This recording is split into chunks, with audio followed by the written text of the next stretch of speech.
শুটকি হবিগঞ্জের একটি নদী। এ নদীটি হবিগঞ্জ বানিয়াচং আঞ্চলিক সড়কের প্রতিমধ্যে পড়েছে। এ নদীতে ব্রিজ রয়েছে দুইটি, একটি পরিত্যক্ত বেইলি ব্রিজ এবং নতুন একটি অস্থায়ী বেইলি ব্রিজ। এই দুটি ব্রিজকে কেন্দ্র করে শুটকি এখন শিশুদের বিনোদন কেন্দ্র হয়ে উঠেছে।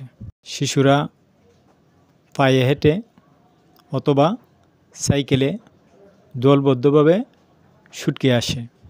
সেখানে তারা বেইলি ব্রিজ দুটি থেকে নদীতে ঝাঁপ দেয়।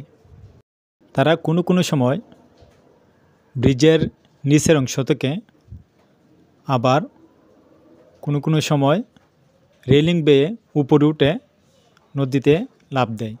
এই রেলিং সহ ব্রিজটি কমপক্ষে 3 তলা ভবনের সমান হবে। সেখান থেকে তারা বিপজ্জনকভাবে লাফ দেয়।